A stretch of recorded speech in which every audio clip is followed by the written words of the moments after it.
ಚಾಮರಾಜನಗರ ಜಿಲ್ಲೆಯ ಮಲೆಮಹದೇಶ್ವರ ಬೆಟ್ಟ ದಕ್ಷಿಣ ಭಾರತದ ಪ್ರಸಿದ್ಧ ಯಾತ್ರಾ ಸ್ಥಳ.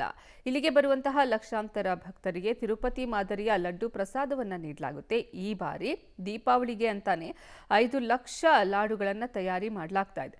ದೇವಸ್ಥಾನದ 40ಕ್ಕೂ ಹೆಚ್ಚು ನೌಕರರು ಲಾಡನ್ನು ತಯಾರಿಸ್ತಾರೆ. ಸಕ್ಕರೆ, ಕಡಲೆ ಹಿಟ್ಟು, ನಂದಿನಿ ತುಪ್ಪ, ಏಲಕ್ಕಿ, ಪಚ್ಚಕರ್ಪೂರ, ಕಲ್ಲು ಸಕ್ಕರೆ, ಒಣದ್ರಾಕ್ಷಿ, ಗೋಡಂಬಿ ಹಾಗೂ ಬಾದಾಮಿಯನ್ನ ಹದವಾಗಿ ಮಿಶ್ರಣ ಮಾಡಿ ಲಾಡನ್ನು ಮಾಡಲಾಗುತ್ತೆ. ಅತ್ಯುತ್ತಮ ಗುಣಮಟ್ಟದ ಸಾಮಗ್ರಿಗಳನ್ನೇ ಲಾಡು ತಯಾರಿಕೆಗೆ ಬಳಸಲಾಗುತ್ತೆ. ಪ್ರತಿ ಲಾಡು ಒಂದೇ ಸಮನಾದ ಗಾತ್ರವನ್ನು ಹೊಂದಿದ್ದು 100 ಗ್ರಾಂ ತೂಕ ಇರುತ್ತೆ. ಲಾಡು ವಿತರಣೆಗೆ ಅಂತಾನೆ ವಿಶೇಷ ಕೌಂಟರ್ ಅನ್ನು ಸಹ ತೆರೆಯಲಾಗಿದ್ದು 25 ರೂಪಾಯಿಗೆ ಒಂದರಂತೆ ಲಾಡು ಪ್ರಸಾದ ವಿತರಣೆ ಮಾಡಲಾಗುತ್ತೆ. ವಾರ್ಷಿಕವಾಗಿ 20 ಲಕ್ಷಕ್ಕೂ ಹೆಚ್ಚು ಲಾಡುಗಳನ್ನು ಇಲ್ಲಿ ತಯಾರಿಸಲಾಗುತ್ತೆ.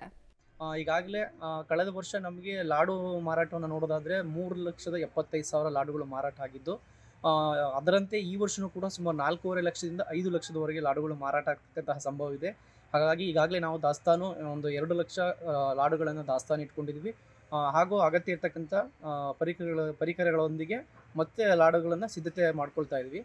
ಸರಿ, ನಮ್ಮಲ್ಲಿ ತಯಾರಾಗಂಥ ಲಾಡುನ 1 ತಿಂಗಳವರೆಗೆ ಇಟ್ರೂ ಕೆಡೋದಿಲ್ಲ ಸರ್. ಮತ್ತು ಇದಕ್ಕೆ ಬೇಕಾದ ಒಂದು ದಿಟ್ಟಮ್ ಅಂತ ಮಾಡ್ಕೊಂಡು ಇಟ್ಟಿದ್ದೀವಿ. ಆ ದಿಟ್ಟಮ್ ಪ್ರಕಾರ ಕಡಲೆ ಹಿಟ್ಟು 16 kg, ಸಕ್ಕರೆ 26 kg, ರೀಫಂಡ್ ಆಯಿಲ್ 18 kg, ದ್ರಾಕ್ಷಿ 1.5, ಗೋಡಂಬಿ 1 kg, ನಂದಿನಿ ತುಪ್ಪ 1.5 kg, ಮತ್ತು ಏಲಕ್ಕಿ, ಪಚ್ಚಕರ್ಪೂರ, ಲವಂಗ ಇಷ್ಟನ್ನು ಒಂದು ಪ್ರಮಾಣದಲ್ಲಿ ಹಾಕಿ ತಯಾರು ಮಾಡಿದಾಗ 100 ಗ್ರಾಮ್ನಂತೆ 702 ಲಾಡು ಆಗುತ್ತೆ. ಆ ಲಾಡನ್ನ ನಾವು 1 ತಿಂಗಳವರೆಗೂ ಇಟ್ಕೊಂಡಿರ್ತೀವಿ ಸರ್. ಇಡ್ಬೋದು, ನಾವು ಅಲ್ಲಿ ಈಗ ಇಡ್ತಾ ಇಲ್ಲ. 2 ದಿನಕ್ಕೆ 3 ದಿನಕ್ಕೆ ಎಲ್ಲ ಲಾಡು ಸೇಲಾಗಿ ಹೋಗುತ್ತೆ. ಮತ್ತು ಉತ್ಸವ ಸೇವೆಗೆಲ್ಲ ವಿತರಣೆ ಮಾಡ್ತೀವಿ. ಇದನ್ನು 1 ತಿಂಗಳವರೆಗೆ ಇಟ್ಟರೂ ಏನು ಕೆಡೋದು.